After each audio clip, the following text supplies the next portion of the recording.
Hello there, my friends, and welcome back to the Brightworks. So what I've got for you today is actually a game that was played recently on live stream, where I actually managed to pull off a pretty cheeky strategy, and I think I wanted to showcase it for you guys. A lot of people in the chat wanted me to showcase it for you guys, so here we are now, spawning on the southern side of failed negotiations. Representing the blue team as an Armada commander goes by the name of Stinky Jamakis.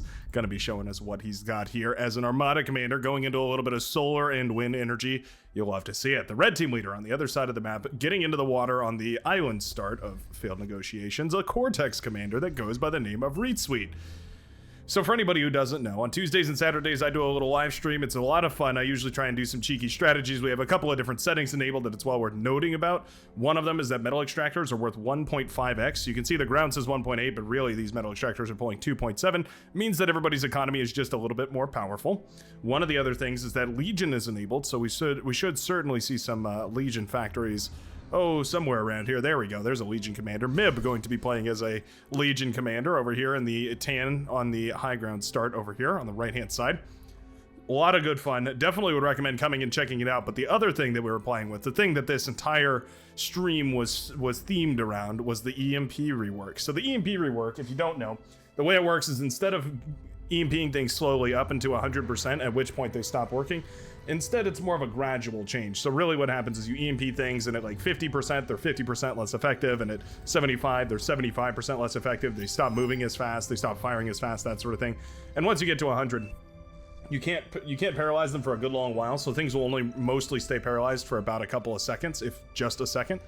But they will be essentially ineffective for a good long while. So that was the theme of today's stream. And as you will see later on, yours truly invents a strategy that relies heavily on some of that EMP shenanigans. But anyway, you can see I'm going into some of those bots right here. Already some aggression coming across the map right here. We do have a res bot accompanied by a grunt, going to be heading on out towards the middle of the map. You know, I always love to see it, that middle of the map there, essentially a commander's worth of metal lying in ferns and rocks and all that good stuff out here in the middle. So it's definitely well worth trying to reclaim.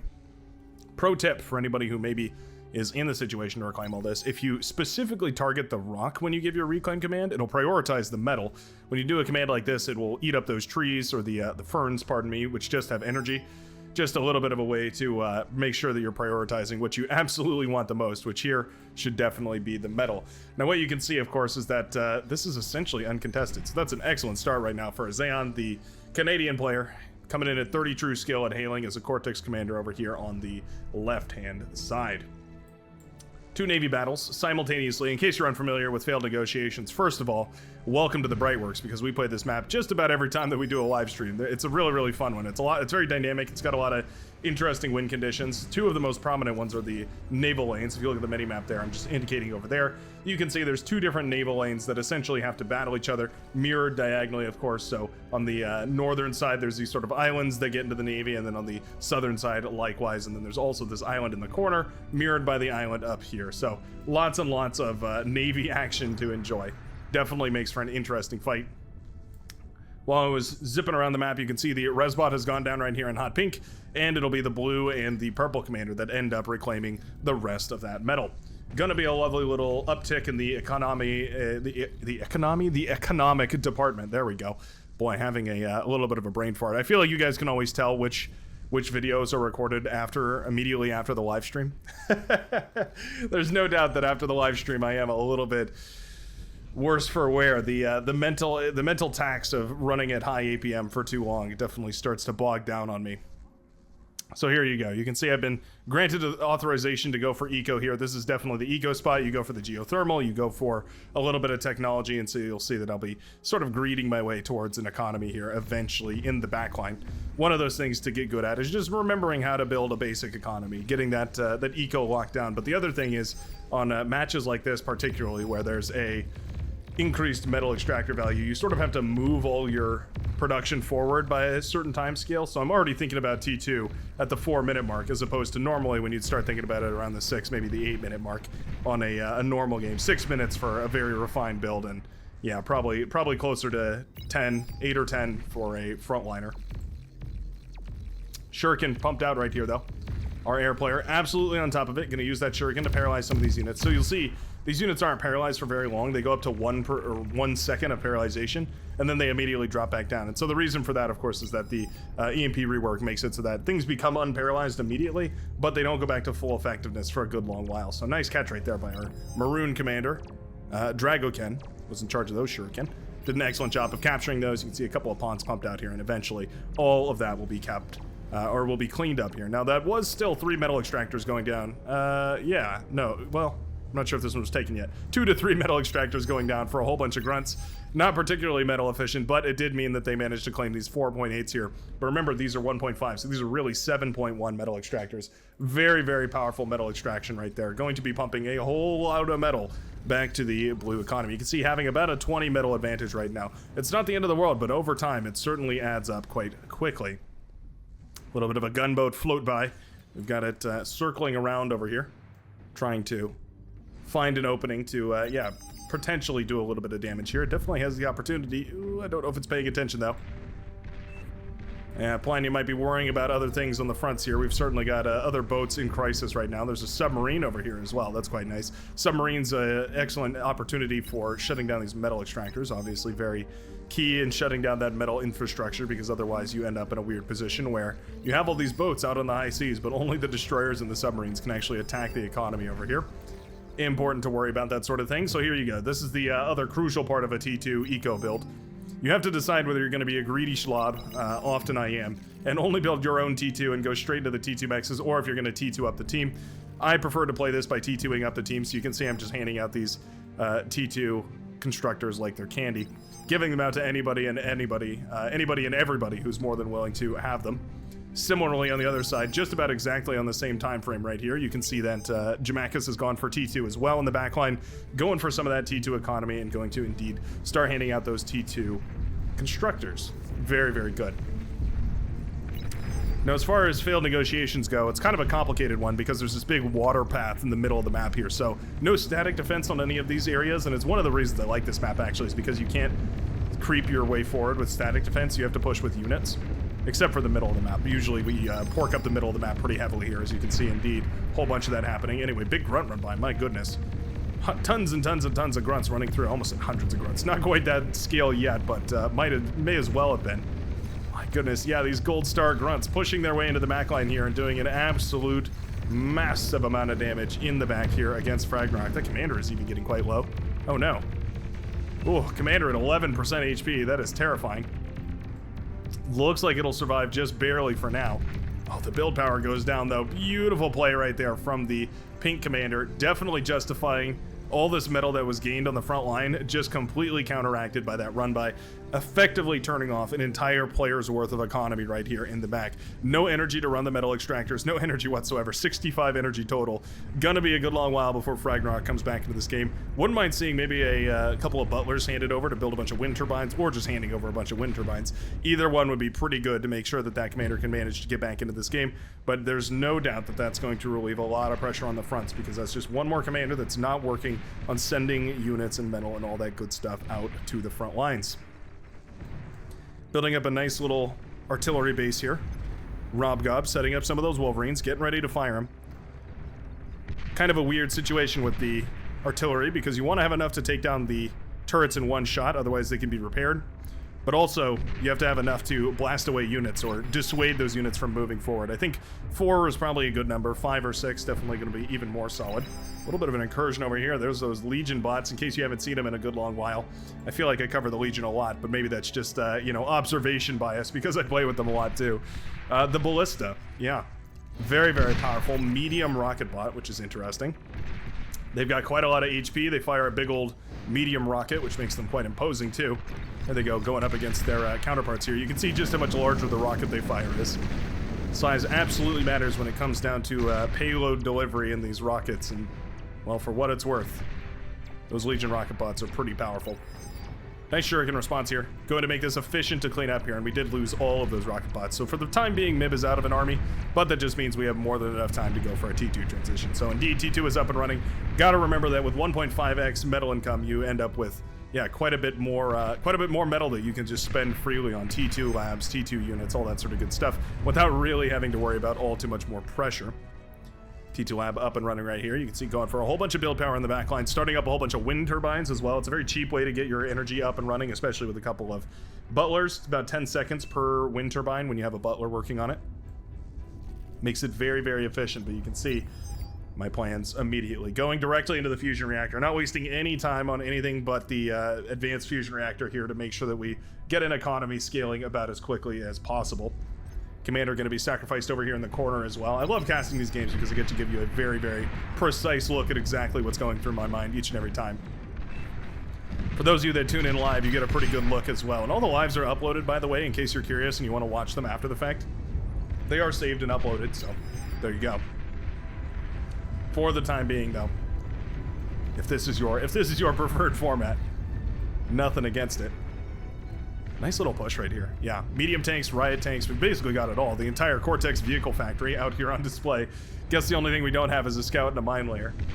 But aside from that, we've got basically all of the effective units. Now, this was a nice little fight over here. Just caught the tail end of it, but the lab went down for Reed Suite, but effectively the entire Navy for the Green Commander Planion went down right here, meaning that as long as we get a res sub or two out into this side, it'll be a-okay. We have a couple gunboats in the back line right here. Torpedo launcher will stay up and running and will be more than enough to blast down these boats, I do believe. Yeah, gunboat's pretty annoying in the back there, but there's no reason why these construction turrets couldn't disassemble them, or we just build another torpedo launcher. Eventually, I have a feeling that'll be cleaned up, if not the damage dealt with eventually. Shurikens jumping on top of this. There's a couple, and by a couple I mean two, well, I guess that's a couple, right? A couple of missile ships here to shoot down those Shuriken up in the skies. Very, very soft anti-air. It takes 2 hits in order to kill a Shuriken. Can you believe it? 2 hits from a T1 anti-air vehicle or T1 anti-air ship to kill a Shuriken. Absolutely abysmal. But it is what it is. We are up to that T2 transition here as well. So Biggest is going into some of those T2 units. You can see we've got that T2 lab, but we've also got a T2 constructor on land, probably bought or handed over by one of the land-based players, and that will be extremely useful going forward in helping to make sure that, yeah, we have a proper economy to get an actual suitable Navy up and running here. Starting up the energy converters, the ratio is roughly 4 energy converters to 1 APHIS. Technically, that's not how much a APHIS produces, but essentially you cover most of your energy, and then you have a little left over to spend on units or structures or whatever else you need to build. And so it begins. As you can see, the APHIS off. Now, Jamakis did a great job of getting this geothermal up and running. That's a really, really nice play. Getting the geothermal really quickly actually contributes a lot. You can see I've got it up and coming here, but still going to be a little ways away. I've got the build power headed on over in that direction. The Butler's essentially a build turret on their own, 140 build power as opposed to the construction turret's 200, so not bad, but definitely a little bit lacking. Help cries out Rob Gob here on the front, suffering greatly from the wrath of those Sheldon. Definitely scary when those Sheldon start hitting the field and you don't really have anything to jump on top of them. You either have to beat them with speed or you have to beat them with range, and there's not a lot of things that can beat them with range, and all the stuff that beats them with speed, all the good stuff anyways, yeah, it's going to be in that T2 laboratory. So it's a tricky situation right here. I think I appreciate this transition. The one thing that the Sheldon aren't is quick. So it definitely means that we have enough time here for Rob Gob to go for a nice little T2 transition, get some of those units on the field, and try and keep it all together. Advanced Geo after APHIS. Apparently the spectators were having a blast. As you may have noticed, I've disabled the spectator chat, so we're kind of using the the scraps of conversation to piece it together. Yeah, the advanced Geo after the APHIS is a new build for sure. Now, obviously, it's more efficient to go for the AGO first before you go for the APHIS. T2 up on the labs over here. Just checking out everybody's T2 transition. Pretty much everybody up to a T2 field, though. Yeah, not very much T1 left on the battlefield here. Just the retreating members of the T1 army for Rob Gob. Those will quickly be swapped out as well after we have all this up and running. But you can see with those T2s that were handed out, it's much, much easier to afford that T2 transition because you can just go straight into the lab and production without actually having to have that awkward moment where you produce the lab and you produce the constructor, but you still have to put 600 metal per metal extractor down on the field in order to actually do anything with.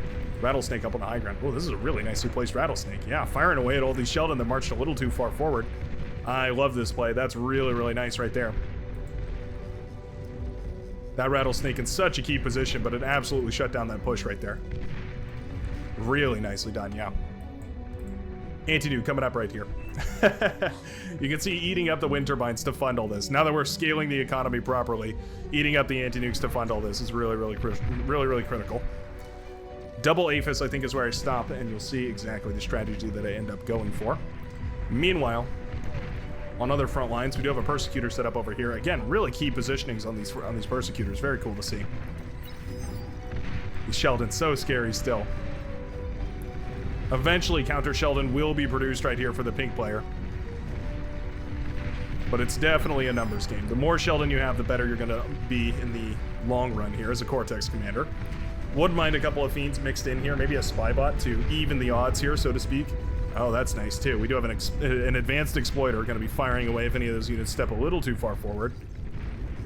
The defense is looking sturdy here. Now, they grab these metal extractors again, which is definitely important to note.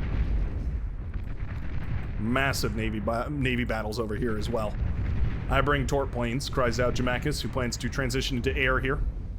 Going into some of those torpedo bombers to try and shut down all of the very, very tanky battleships over here. Destroyers, I should say. I'm going to be specific about these things. There's the Shuriken trying to jump on top of all this. Res subs will be pulled to try and keep as much of this alive as possible. There we go. Big old repair command to keep it all afloat. Frigates, obviously, with no depth charge launching capabilities, so those res subs are going to be more than happy to keep all this alive through the frigate fire. They see them floating up above, but have no incentive to do anything about it. And just like that. Very, very nicely done. And we do have those T2 boats coming out, too. That destroyer coming up to the front line, or battleship, pardon me, coming up to the front line.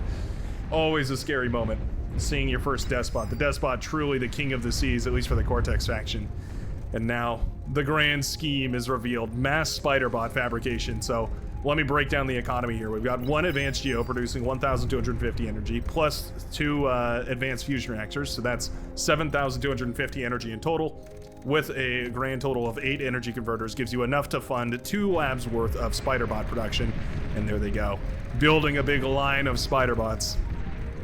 The time has almost come. Now, Elegant Wish is trying to fend this off, but it is still a T1 Navy here, and we're about to start going up against T2. I do not like the looks of this Navy battle over here on the right-hand side. Luckily, there's a Pulsar up here. This Pulsar could be critical in holding this, actually. Yeah, that Pulsar could be really, really crucial to holding all this together. So when you think about it, all the battles that are fought, all the reclaim that's left, you can see all the little smudges of units that were destroyed, all the little scraps of metal like that. How much metal do you think is actually left out on the field? Couple hundred? Couple thousand? Well, I'll tell you what. In my experimentation, and we'll see this here shortly, when you send a big wave of these reclaim spiders forward, it's about 800 metal per second on average. 800 metal per second. That is a crazy economy. That's more than enough economy to essentially outscale anybody. It's a wild, wild amount of money. And it's one of the reasons why this strategy actually works fairly efficiently. Does take a little bit of coordination, though, so I'm glad to see these Fiends are up and running right now from the Orange Commander. God Official has the Fiends in reserve, and the idea being, of course, that the EMP spiders go forward, stun everything, and then the Fiends have an easy time mopping it all up. God Official pulls the trigger right here, and that's my indicator that it's time to go. The way that I cue these across is important, too. You'll see I fight command them. Oh, hold on. There we go. Fight commanding them. So there we go. Eating up all this metal, and you can see it doesn't last forever, but when it does, it's about 800 metal per second. Highs and lows, of course, too. But you gotta think also, every time that a unit goes down, every building that is killed, every unit that dies, even the spiders that go down, it's all just being reclaimed by the spiders following it up. And you can see immediately overflowing all this metal. My team's metal shooting through the roof right now as the entire field gets cleaned up by these Webbers, paralyzing everything on the battlefield, making the grunts extremely efficient against all the T1 chaff that was here earlier in the match. And just like that, the push has swept across this front line here. Weber's continuing into the back line.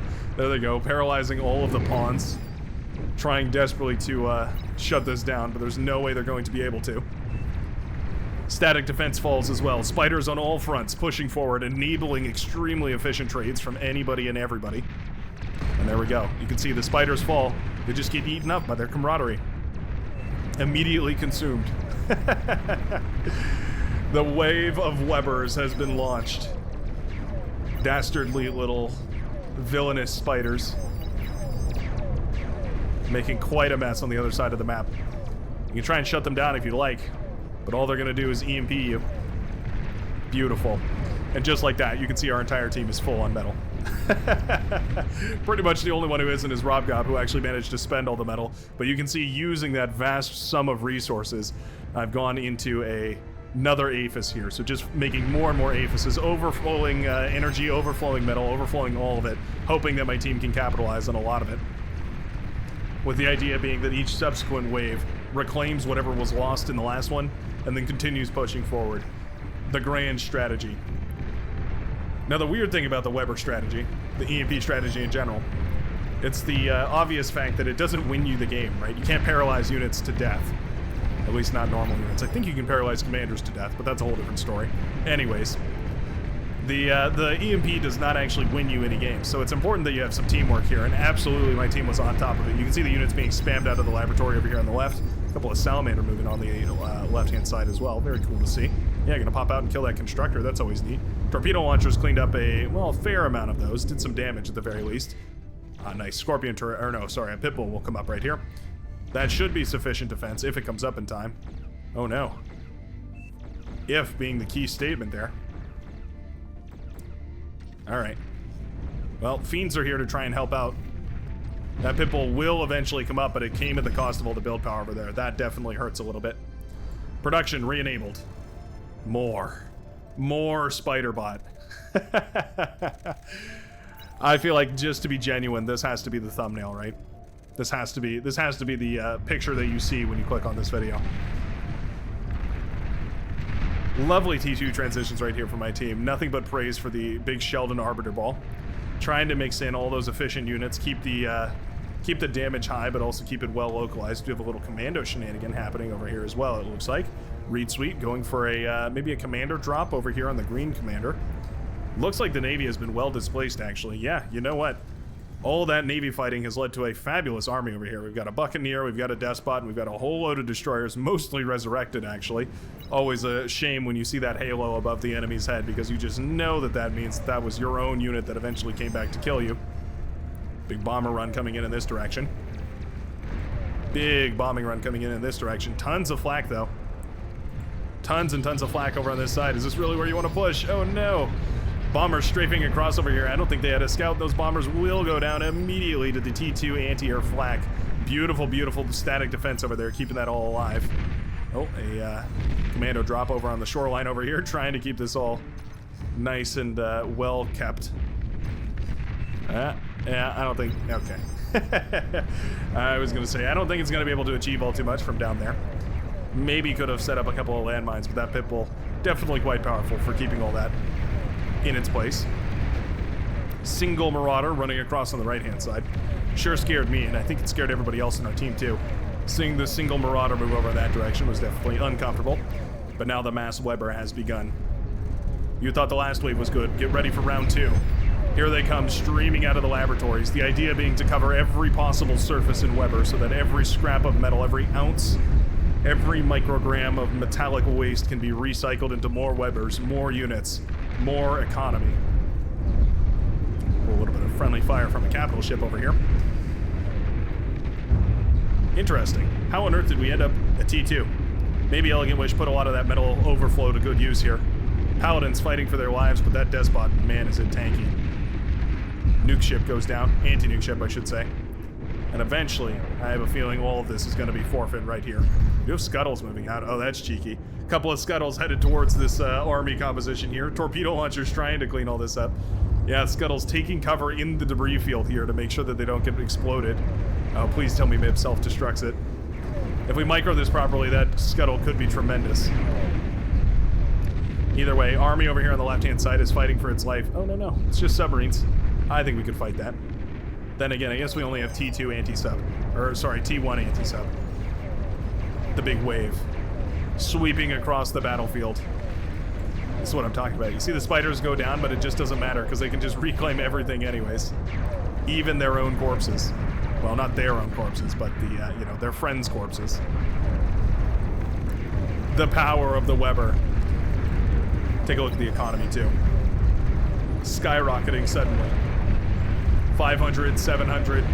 Absolutely ridiculous how much energy you can, or how much metal you can actually pull off the battlefield from all these different fronts. All the little bits and bobs that get left behind end up turning into your metal in your back pocket. Load a Marauder over here. More than happy to catch a couple of Marauder. Very expensive T3, well, not super expensive T3, but 970 metal. Who wouldn't like to have that in their back pocket? Certainly. Here they go. Continuing to push across.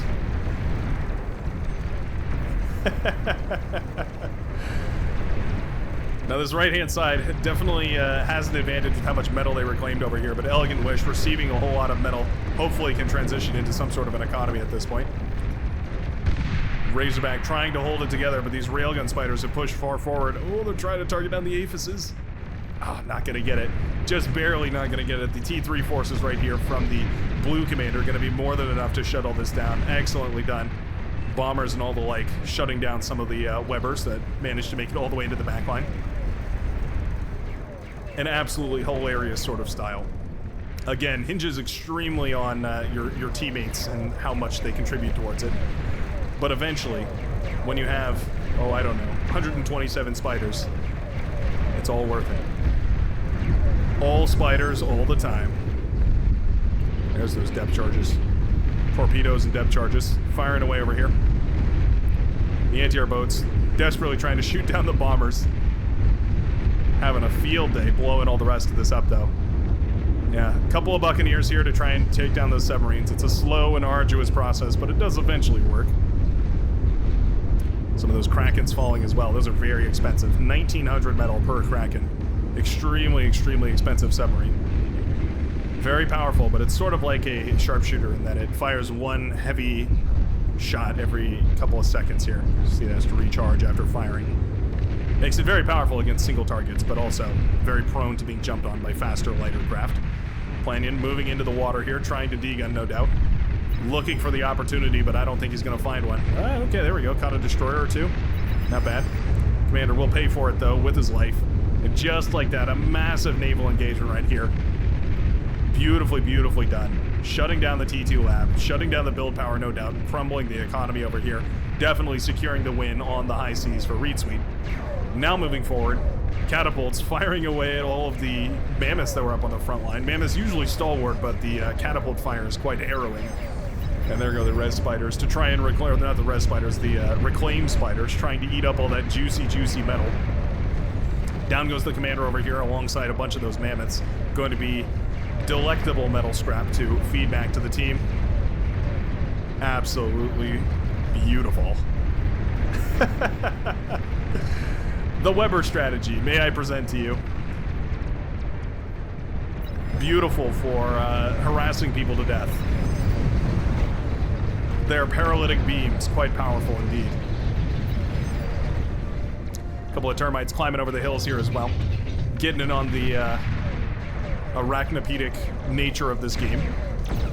Doing a pretty good job, actually. Their heat ray beam, pretty powerful. Good stuff. There we go. Brings down a mammoth. Certainly good. So each Weber capable of reclaiming about 50 metal per second. So you can imagine over hundreds and hundreds of Webers. They can tear apart buildings, cities, you name it. They can tear it apart pretty quickly. Pitbull. Nicely placed over here to keep all that nice and secure. But now it's time for a little bit of a change up.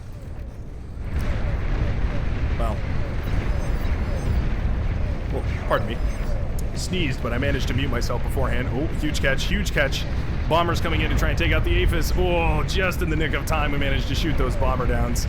Bombers down, pardon me. Yeah, T1 fighters saving the day. Oh, the colliding bombers will take out all the build power and all the energy converters, but at the very least, managing to shut down a whole load of those bombers. Really, really nicely done. You can see the transition here. Hundreds and hundreds of Archangels in all sorts of shapes and directions. Bombers going in on the orange economy, and boom goes the base of God Official. Loses all of the eco production right there, but luckily for our team, the bombers do go up in the explosion as well. A very, very doused silver lining for a otherwise tragedy for our orange commander. Luckily, though, it's not too bad because this whole front line remains intact. Still plenty of catapults, still some build power back here as well. Important that you always make sure to hand over constructors. There you go. You can see I handed over a couple of butlers, a T1 and a T2 constructor. It's the ideal get back into the game package. A little bit of build power, a little bit of tech. Just enough to get yourself clawed back into the game. There we go. This was part 2 of the strategy, Mass Archangel. So one of the things I've always complained about, one of the things they always point out whenever I see somebody spamming and the spam doesn't seem to be achieving all too much, is that you can always spam T2 units. Yeah. It's always viable to spam out T2 units. Obviously takes quite a bit more economy, but it is always viable. And here you go. Mass T2 units spammed out in uncountably many numbers. Trying to have some value over here. Nice catch with the seaplane bombers. Very nicely done. Yeah, those dam busters, very good actually at bombing boats. Because their bombs skip across the surface, it actually makes them really, really good at clumped up big targets of boats. They become very, very efficient against that. Res subs here probably would be best off to just eat as much of this as possible. Try and feed all that metal back towards the team. Catapult's so good for shutting down these big walls of units like this, though. Yeah. Sharpshooters on the front as well. Good for blasting apart those sturdier units. And there go those catapults firing once more. Down goes a Razorback. Down goes whatever they can. God Official. Dancing his heart out. Trying desperately to hold the lines. Beautiful, beautiful play right there. There's a couple of Webbers in the mix, though. EMPing whatever they can. Oh, down goes the commander right next to the bulwark. You know what? Razorbacks go down, though. Well, one of them does, anyway. There goes the second one. Advanced Exploiter holding its own. Res Spiders, quick to reclaim all that. I keep calling them Res Spiders. They don't resurrect. They just reclaim. They're just greedy. They feast. But on what they feast, the entire team benefits from. See my share slider. Down quite a bit. I set it right around the cost of an APHIS so that I could keep building those. I knew when I had enough money to build an APHIS. And then after that, just a matter of actually setting it up. You can see the economy continuing to grow off the bodies of the teammates and the enemies and the allies. Everybody gets funded back, recycled, turned into scrap metal, and sent on a lovely mission backwards, right? So let's look at the cost effectiveness here. One of these Webbers costing 250.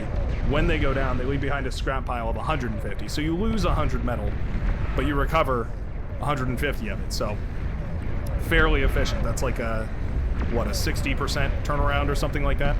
60% of your investment you get back. Pretty good. You can imagine, in other words, having an army and losing the whole thing, and then regaining 60% of it, putting it back out there and continuing to fight. Obviously, you're going to trade out with the enemy's army, and if they don't replace their army with 60%, your diminishing returns are going to pay you back dividends on their corpses. Oh, big bomber push, but there's so much anti-air. Not to mention the shields. Beautiful, beautiful deflection right there. Absolutely lovely. That was one of the other things that was enabled, was shields deflect everything. Makes them very good, especially at stopping bombing runs. One of the ways to prevent your base from going up in smoke to a rogue 6 or so heavy bombers that just completely obliterate them. Yeah, you just go for a couple of shields. Works pretty good. So this is the funny thing about these Razorbacks pushing forwards here. Even if they push forward, even if they trade out pretty well, if they push too far, they get EMP'd, makes them stationary targets, and that makes them perfect for being blasted by the catapults here. And then every one of their corpses that goes down actually ends up becoming more and more metal fodder. It's a perfect recycling system. So here's part 3 of the plan. This is the final step in the grand scheme, was to build about 1 million sharpshooters and use them to close out the game. You can see the T3 units in mass. Essentially the end-all be-all plan of Jamaica's here to go for mass Razorback, mass Juggernaut, mass any of those T3 units. You can see a Juggernaut right down here. Essentially, my plan was to directly counter the T3 units. Now it's risky, of course, because sharpshooters, not very sturdy, not very fast, not very cost-efficient if you lose them too quickly. But they do have the advantage of packing a tremendous punch. Self-destruct on this Juggernaut over here. Looks like Azayano's moving to intercept. Lovely play right there. Yep, nice D-gun from Azayan. Pops some of his build power, but at the end of the day, saving the Aphises from total obliteration. Very, very nicely done by the Hot Pink Commander. Also has some Shiva over here, which is always nice. More and more Webbers being used to reclaim from the fronts right now, funding all of that metal, trying to send it back to the team. You can see when these guys are reclaiming, it really does rocket that economy straight up the ladder here. More and more of them cleaning up the beaches over here as well. hundreds and hundreds of metal. So all they have to pull back per Weber is 100 metal to make up the difference that they lose. And certainly getting way more than that. That's 2 seconds of reclaiming per Weber.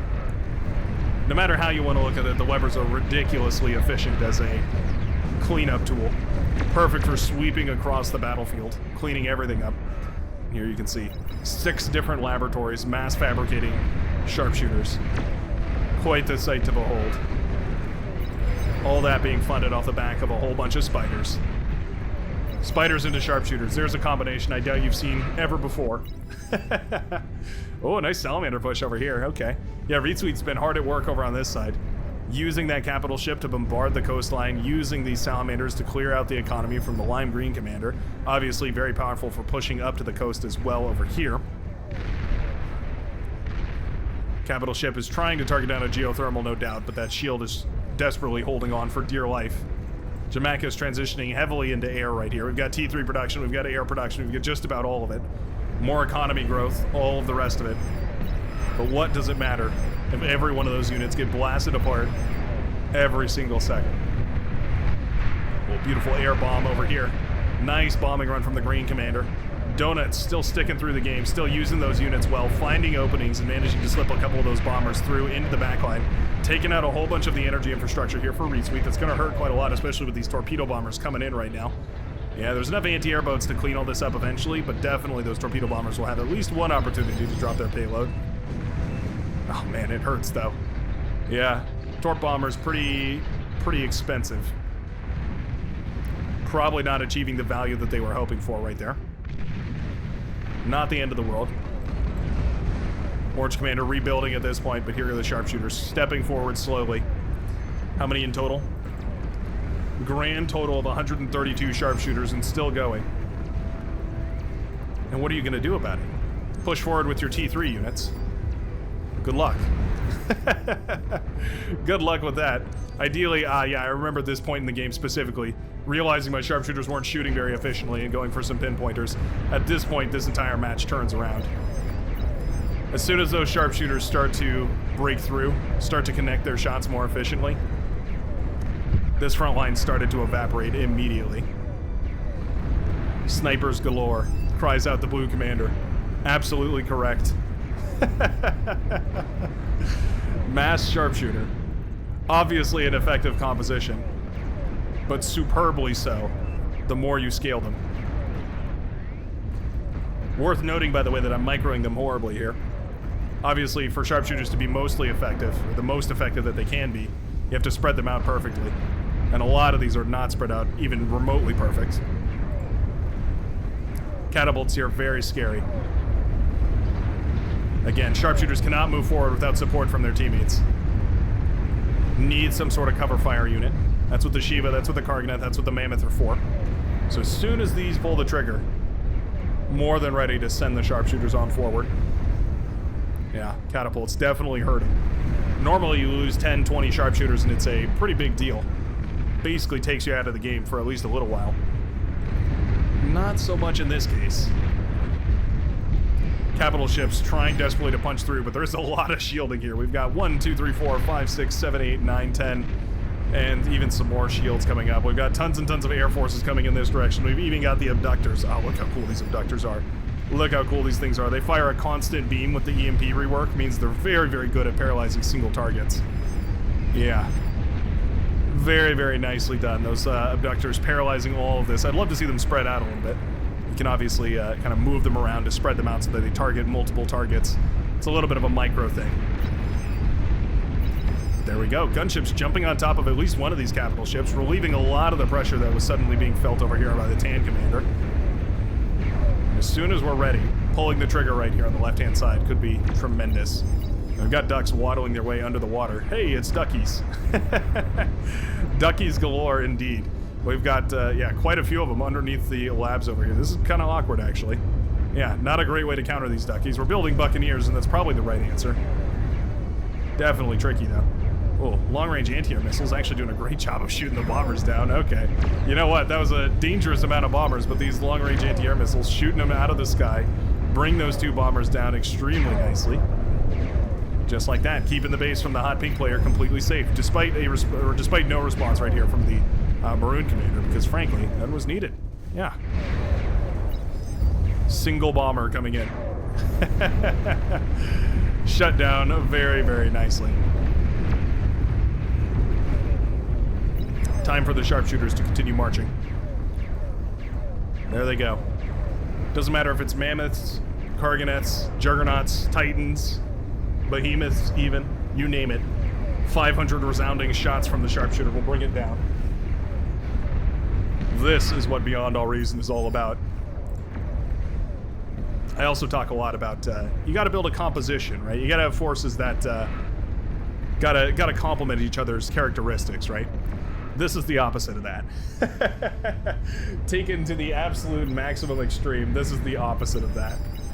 Build one strong unit and build about 1 million of them. Oh, Karganet's coming into range now. So careful. As soon as those Karganets come into range, it becomes very, very dangerous.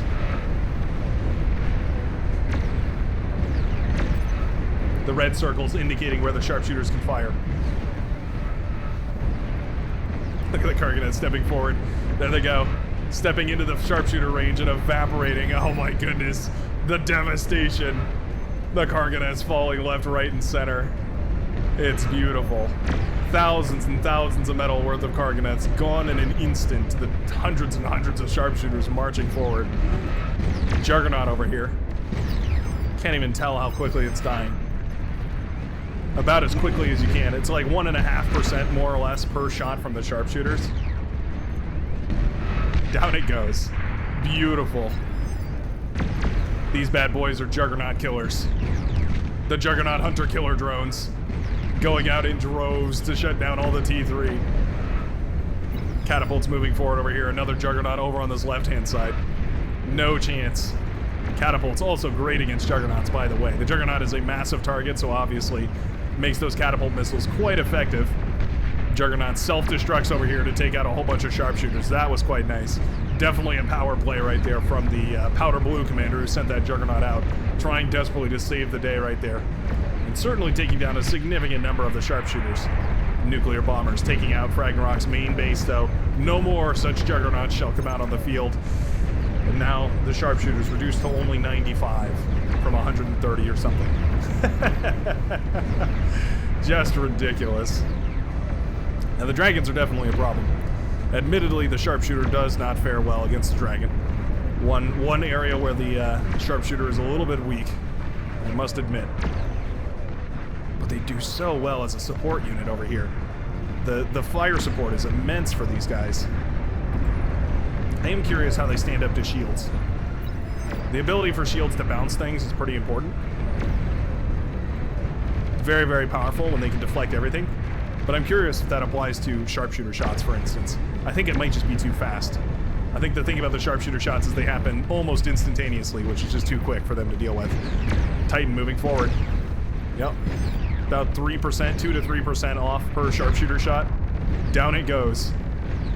Making mincemeat out of these super high-tier T3 units, blasting away at them in the backline. Oh, Ragnarok going for a D-gun. Nice D-gun right there, shutting down 2 of those demons. Very, very good stuff. Razorback gets popped. Titan in the hot seat. Oh my goodness. Titan with 30 health, and then 13% health, and then 0% health. Bombers and fighters galore coming in this direction. Nuclear bomber just barely won't manage to kill the Aphis over here, but the spam of catapults will. Beautiful connection over on the left-hand side. Manages to send ripples through the economy right here. And despite all the T3 production, what good are they if they evaporate as soon as they walk out of the lab? GG is forced to be called by the blue team as the sharpshooters move forward. Beautiful, beautiful match. Goes to show the Weber certainly has some potential, huh? Certainly has some potential as a unit that maybe has been a little bit overlooked. Thanks a ton for sitting through this and enjoying it with me. If you enjoyed this sort of thing, always happy to encourage you guys to hit the like button down below. Helps propagate these videos, but also helps propagate BAR into the other subspaces of other networks in the RTS, sub-religion. So always happy to see that the game is growing and as well the Brightworks is too. Sure hope you enjoyed. Let's take a look at these graphs here. Slept the longest, certainly. Went for a crazy eco before even getting into the game. But one of the things that I wanted to show you was damage dealt. Look at this hilarious graph right here. So you can see exactly the number where the sharpshooter started coming out right here. Basically nothing for 30 minutes into the game, and then immediately starts trading out those sharpshooters and shoots all the way up to 3rd place by the end of the game, just with how efficient those sharpshooters are. I have a feeling that's got to be, that's got to be the big Juggernaut explosion. The other one that we wanted to check out, didn't check out on stream, but will take a second to look, is Metal Scent. Hold on, where is it? Metal Scent. There we go. Beautiful, beautiful, beautiful graph. So there you go. There's the Webbers sending metal across the map, absolutely filling up the pockets of every single other person in the map. That is a hilarious, hilarious graph. What a beautiful game. Give the Webbers a try. Let me know how much success you find with them. I'm sure you'll find plenty. And I will see you in the very next game of Beyond All Reason. Peace out, everybody.